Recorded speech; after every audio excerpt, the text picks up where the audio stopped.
आपका स्वागत है जीएसवी संजय में। आज हम विश्व की कुछ घटनाओं की बात करेंगे तथा इनका भारत पर प्रभाव और भारत के साथ संबंध, मतलब भारत से ये घटनाएं किस प्रकार से संबंधित हैं या भारत पर इनका किस प्रकार प्रभाव पड़ सकता है, यह जानने की कोशिश करेंगे। तो आइए शुरू करते हैं। तो जो हमारी पहली खबर है वो है एक इमारत के बारे में। जैसा कि आपने पिछले दिनों समाचारों में या खबरों में देखा होगा, हागिया सोफिया जो एक संग्रहालय के रूप में थी, तुर्की के राष्ट्रपति ने इसे संग्रहालय से मस्जिद में परिवर्तित करने की घोषणा की है। मतलब अब ये जो संग्रहालय था हागिया सोफिया अब एक मस्जिद के रूप में हो जाएगा। तो अगर हम हागिया सोफिया की इतिहास की बात करें तो हागिया सोफिया इमारत जो तुर्की के इस्तांबुल में स्थित है, कहां पे? तुर्की के एक शहर इस्तांबुल में स्थित है तथा इसका इतिहास लगभग 1400 वर्ष पुराना है। इसका निर्माण चर्च के रूप में हुआ था। तो हागिया सोफिया 6वीं शताब्दी में सबसे पहले चर्च के रूप में स्थापित हुई तथा जब 14वीं शताब्दी में कस्तुनतुनिया पर उस्मानिया साम्राज्य जो तुर्की का क्षेत्र था उस पर जब मुस्लिम शासक का नियंत्रण हुआ तो यह चर्च मस्जिद के रूप में परिवर्तित कर दिया जाता है। तो पहले चर्च थी हागिया सोफिया, फिर उसे मस्जिद बना दिया गया 14वीं शताब्दी में। तो जो हागिया सोफिया नाम की मस्जिद जो इस्तांबुल में स्थित है वो 14वीं शताब्दी से लेकर 1934 तक एक मस्जिद के रूप में रही। लेकिन जब आधुनिक तुर्की के निर्माणकर्ता मुस्तफा कमाल पाशा या जिन्हें आटातुर्क भी कहा जाता है, ने तुर्की में आधुनिक लोकतांत्रिक गणराज्य की स्थापना करने के लिए इस मस्जिद को धर्म निरपेक्षता के प्रतीक के रूप में हागिया सोफिया को एक संग्रहालय या एक म्यूजियम बना दिया। मतलब पहले ये चर्च रही, फिर उसके बाद ये मस्जिद बनी, फिर मस्जिद के बाद ये क्या बन गई 1934 में एक संग्रहालय या एक चर्च। हागिया सोफिया जो 1934 से लेकर 2020 तक एक संग्रहालय के रूप में थी, लेकिन तत्कालीन तुर्की के राष्ट्रपति अर्दोआन ने इसे संग्रहालय से पुनः मस्जिद में परिवर्तित करने की घोषणा की है। तो हागिया सोफिया अब क्या हो गई? मस्जिद।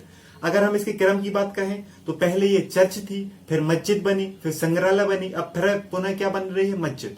मतलब इस घटना को अगर हम भारत से या इतिहास में विचारधारा से संबंधित करने की कोशिश करें तो यह वैसी सब विचारधारा है कि आप राष्ट्र के राजनेता, राष्ट्र के प्रमुख अपनी सत्ता को बचाए रखने के लिए लोगों को राष्ट्रवाद, धर्म के नाम पर बांटने की कोशिश करते हैं। बोला जाता है राष्ट्रवाद के नाम पर लोगों को बांटने की कोशिश की जाती है, धर्म के नाम पर लोगों को बांटने की बात की जाती है। अब मस्जिद को, मतलब एक संग्रहालय को मस्जिद बनाने की बात आप धार्मिक रूप से मुस्लिम को तुष्टीकरण या मुस्लिम के पक्ष में बात कर रहे हैं तथा तुर्की में रहने वाले ईसाई, यहूदी समूह जो अल्पसंख्यक है उनकी भावनाओं को चोट पहुंचाकर आप बहुसंख्यक का समर्थन प्राप्त करने की कोशिश कर रहे हैं। और इस प्रकार की घटना आप भारत में भी देख सकते हैं। दिल्ली चुनाव में हिंदू ध्रुवीकरण, मुस्लिम ध्रुवीकरण, अभी बिहार चुनाव होने वाला, उसमें भी जातिवाद पर, राष्ट्रवाद पर, है ना, और धर्म के नाम पर ध्रुवीकरण किया जाएगा, लोगों को अपने पक्ष में करने की, लोगों को गिराने की, लोगों को बांटने की कोशिश ये भारत में भी होती रहती है, साथ में यह तुर्की में भी हो रही है। आपको बता दें कि तुर्की जिसकी राजधानी क्या है? अंकारा, तथा ये लोकतांत्रिक गणराज्य तुर्की की विशेषता है कि इसकी 98% जनसंख्या मुस्लिम है, लेकिन फिर भी ये धर्म निरपेक्ष राष्ट्र है। इसमें पश्चिमी शब्द का बहुत ज्यादा प्रभाव है। आप तुर्की को ऐसा समझ लीजिए, यहाँ पर धार्मिक प्रतीक हिजाब जो मतलब मुस्लिम धार्मिक प्रतीक है उनको दिखाने पर प्रतिबंध है। सारे मुस्लिम कंट्री दिखाने के लिए आगे हैं लेकिन ये छुपाने के लिए आगे। मतलब तुर्की एक बहुत महत्वपूर्ण धर्मनिरपेक्ष मुस्लिम राष्ट्र है जो विश्व में एक बहुत अच्छा प्रतीक है धर्मनिरपेक्षता, लेकिन ये भी धर्म के नाम पर बांटने की कोशिश यहाँ के राजनेता इसको कर रहे हैं। तो इसका प्रभाव ये पड़ेगा कि जो मुस्लिम मुख्य धारा में थे वो अब उस तरीके से प्राचीन रूप से कट्टरता के रूप में सामने आएंगे, जिसका विश्व पर बहुत धार्मिक रूप से विपरीत प्रभाव पड़ सकता है, क्योंकि इससे यहूदियों को, ईसाइयों को एक ठेस पहुंचेगी। क्योंकि आपने उनके चर्च को पहले मस्जिद बनाया, फिर संग्रहालय के रूप में धर्म प्रतीक से तो सब संतुष्ट थे, लेकिन पुनः एक धर्म के पक्ष में फैसला करने से यहाँ पर बहुत सारी दिक्कतें पैदा हो सकती हैं, जिसका विश्व पर गंभीर प्रभाव पड़ सकता है। अगर हम तुर्की के बारे में देखें तो तुर्की एशिया यूरोप के मध्य स्थित देश है।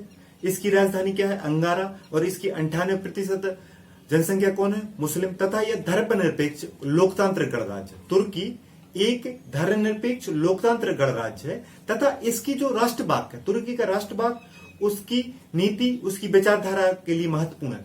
तुर्की का राष्ट्रभाग है कि peace at home, peace in the world, मतलब घर में शांति होगी तो विश्व में शांति होगी। Peace at home, peace in the world. तो तुर्की का राष्ट्रभाग कहता है कि अगर आप घर में शांति रखोगे तो विश्व में शांति होगी, जो विश्व के लिए एक बहुत अच्छा वाक्य है। इस पे अगर विश्व चले, मतलब अगर आप अपने देश में शांति रखोगे तो आप सारे देश में शांति स्थापित कर सकते हो। तो तुर्की की इस घटना से हमें सबक लेने की जरूरत है कि धर्म के आधार पर देश को बांटा ना जाए, राजनेता अपनी सत्ता बचाने के लिए धर्म का प्रयोग ना करें, तभी एक अच्छे लोकतंत्र, अच्छे शांतिपूर्ण विश्व की स्थापना हो सकती है। दूसरी खबर है कि कुवैत एक बिल ला रहा है। कुवैत एक प्रवासियों से संबंधित एक बिल ला रहा है। प्रवासी मतलब दूसरे देश में निवास करने वाले लोग, मतलब उस देश के नागरिक नहीं है, पैसे के लिए, जीवन चलाने के लिए, उद्योग के लिए, धंधे के लिए उस देश में निवास कर रहे हैं, वो प्रवासी कहलाते हैं। तो कुवैत अपने देश में प्रवासियों की संख्या सीमित या निश्चित करने के लिए एक प्रवासी एक्सपेक्ट बिल कुवैत की नेशनल असेंबली ला रही है तथा इससे लगभग 8 लाख भारतीय प्रभावित होंगे।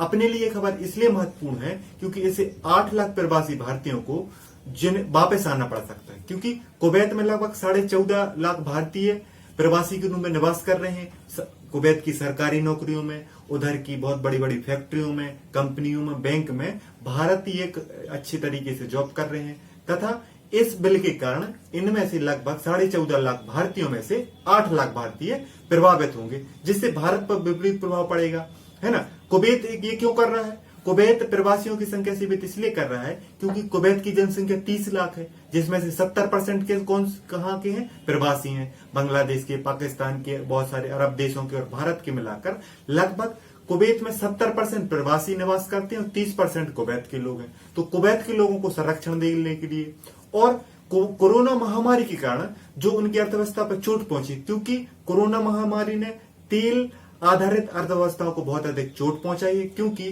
कोरोना महामारी के कारण तेल के कच्चे माल, जो कच्चा तेल है उसकी कीमत बहुत ज्यादा गिर गई है। इससे तेल से चलने वाली या अरब की प्रमुख देशों की अर्थव्यवस्था बुरी तरह से प्रभावित हुई है। तो कुवैत अपने लोगों के संरक्षण के लिए, अर्थव्यवस्था को मजबूती देने के लिए या खर्च को बचाने के लिए तथा कुवैत में बहुत सारे प्रवासी ही अधिकतर कोरोना पॉजिटिव हुए हैं, इस समस्या के निदान के लिए वह यह बिल ला रही है। तो प्रवासियों की संख्या वो निश्चित करना चाहती है। इसका भारत पर प्रभाव क्या पड़ेगा? भारत पर इस बिल का प्रभाव ये पड़ेगा कि 8 लाख प्रवासी भारत में विपरीत प्रवास की समस्या लाएंगे, उससे वो लोग वापस आएंगे तो इधर पे बेरोजगारी की समस्या बढ़ेगी, यहाँ पे गरीबी की समस्या बढ़ेगी तथा सरकार के सामने एक चुनौती होगी कि वो इन प्रवासियों को किस तरीके से डील करे। यह कोरोना पॉजिटिव भी हो सकते हैं ना, महामारी के प्रसार में भी ये सहयोग कर सकते हैं, साथ में बेरोजगारी, गरीबी, है ना, इस प्रकार की समस्या उत्पन्न हो सकती है। साथ में कुवैत के साथ द्विपक्षीय संबंधों में भी एक बहुत चुनौती आ सकती है ना। साथ ही सरकार को इसके लिए प्रयास क्या करना चाहिए? सरकार को प्रयास करना चाहिए कि विभिन्न देशों में प्रवास करने वाले एक प्रकार से एनआरआई लोगों का अच्छा डाटा होना चाहिए तथा भारत सरकार को कुशल श्रमिकों की छटनी करना चाहिए तथा उस डाटाबेस के आधार पर इनके रोजगार की मतलब समस्या का समाधान करना चाहिए तथा सरकार को चाहिए कि वह द्विपक्षीय मामलों को इस तरीके से बात करे जिसमें अगर कुछ रियायत प्राप्त हो सकती है तो उस रियायत को प्राप्त करने की कोशिश करना चाहिए तथा सरकार को इससे इसका एक प्रभाव और पड़ेगा कि सरकार को जो विदेशी पैसा या जो रेमिटेंस मिलता है वो उसमें भी कमी आएगी। तो भारत की अर्थव्यवस्था पर भी मतलब कुवैत एक बिल ला रहा है, उससे भारतीय प्रवासी प्रभावित होंगे, जिससे भारतीय अर्थव्यवस्था भी प्रभावित हो सकती है। इसीलिए वैश्विक घटनाएं भारत को भी प्रभावित करती हैं। इसीलिए वैश्विक घटनाओं को जानना जरूरी है, क्योंकि अगर आप भारत के निवासी हैं तो विश्व की घटनाओं का भारत पर कैसे प्रभाव पड़ रहा है ये अगर आप जान जाएंगे तो ये आपकी समझ को विकसित करने में सहायक होती है। अगर हम कुवैत के बारे में जानकारी लें तो कुवैत का अर्थ होता है पानी के किनारे एक महल। कुवैत अरबी शब्द है जिसका अर्थ होता है पानी के किनारे या पानी के पास में एक महल। कुवैत की राजधानी क्या है? Kuwait city. कुवैत की जनसंख्या लगभग 30 लाख है ना। और कुवैत की जो मुद्रा है वो कुवैत दीनार है ना। और भारत कुवैत से बहुत ज्यादा रेमिटेंस या बहुत सारा पैसा प्राप्त करता है। अगर हम कुवैत की मैप की बात करें तो वो दक्षिण में सऊदी अरब से सीमा बनाता है, उत्तर पश्चिम वो इराक से सीमा बनाता है तथा उसके पूर्व में फारस की खाड़ी है। तो कुवैत एक कच्चे तेल का उत्पादक देश है और फारस की खाड़ी के किनारे बसा हुआ है। तो भारत के लिए कच्चे तेल की आपूर्ति में, भारत में प्रवासी के निवासों में भारत के लिए विदेशी पैसा प्राप्त करने में कुवैत की महत्वपूर्ण भूमिका है। सरकार को प्रयास करना चाहिए कुवैत से बात करके वो इस बिल में अगर राहत प्राप्त की जा सकती है तो उस राहत को भारतीय प्रवासियों को प्राप्त कराए। उम्मीद करता हूं आज का वीडियो आपको अच्छा लगा होगा। नमस्कार दोस्तों, जुड़े रहिए जीएस विद संजय के साथ तथा वीडियो अच्छा लगे तो लाइक करें, शेयर करें और सब्सक्राइब करें।